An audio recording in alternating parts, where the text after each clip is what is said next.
കൂടുതൽ പ്രതീക്ഷ ബത്ലഹേമിൽ ഉണ്ടാവും. പഴയ നിവിൻ പോളി, പഴയ കോമഡി, ഒരു ഫീൽ ഗുഡ് ഫാമിലി, പിന്നെ മമതയുണ്ട്, ഗിരീഷ് ഷെഡി ഡയറക്റ്റ് ചെയ്യുന്ന ഗിരീഷ് ഷെഡിയുടെ പടമാണ്. അപ്പോൾ അത് അവർ ഗിരീഷിനുള്ള ഓഡിയൻസ് പളിച്ചറിയാം. ഏറ്റവും നോക്കാൻ പോകുന്ന ബത്ലഹേമാണെങ്കിൽ തോന്നുന്നു.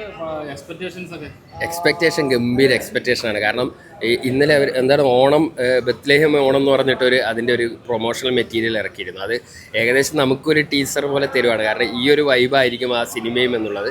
ഒരു നാട്ടിൻപുറത്ത് നടക്കുന്ന ആ ഒരു ചേട്ടനും അത് കേൾക്കുമ്പോൾ പെട്ടെന്ന് നമുക്ക് ആ രോംചാം ദിയോശാന അതുപോലുള്ള നിവിൻ ഒരു വൈബ് അടിക്കുന്നുണ്ട്.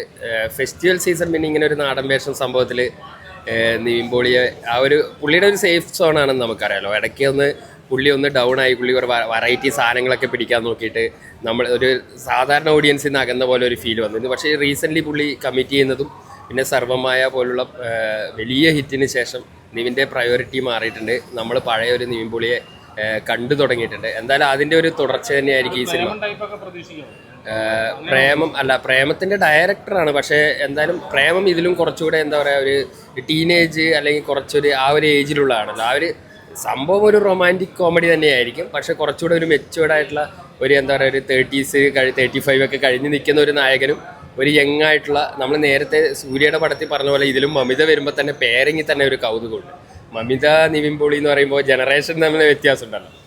ആ ഒരു കൗതുകം എന്തായാലും സിനിമയ്ക്കുണ്ട്. പിന്നെ പുറത്തു വന്ന മെറ്റീരിയലൊക്കെ നമ്മൾ ഹാപ്പിയാണ്. അവരങ്ങനെ ആ പടം എങ്ങനെയാണ് ഉദ്ദേശിച്ചത് അതുപോലുള്ള മെറ്റീരിയൽസ് മാത്രമാണ് പുറത്തു വിട്ടിരിക്കുന്നത്. ഫാമിലി റൊമാൻറ്റിക് കോമഡിയാണ്. നിവിൻ്റെ കോട്ടയാണ് ഈ ഏരിയ. നിവിൻ്റെ ഏറ്റവും സേഫ് സോണാണ്.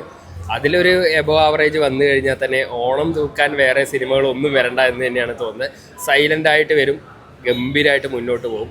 ക്ലീൻ ആയിട്ടുള്ള ഒരു സിനിമയാണെന്ന് കൂടെ നിവിൻ പോളി പറഞ്ഞിട്ടുണ്ട്. അങ്ങനെ വൾഗറായിട്ടുള്ള സീനുകളൊന്നും ഉണ്ടാവില്ല. ഫാമിലി ആയിട്ട് കണ്ടിരിക്കാവുന്ന ഓണം സീസണ് പറ്റിയ രീതിയിലുള്ള ഒരു സിനിമയായിട്ട് വരുമെന്ന് തന്നെയാണ് പ്രതീക്ഷ. വൻ പ്രതീക്ഷ കേട്ടോ.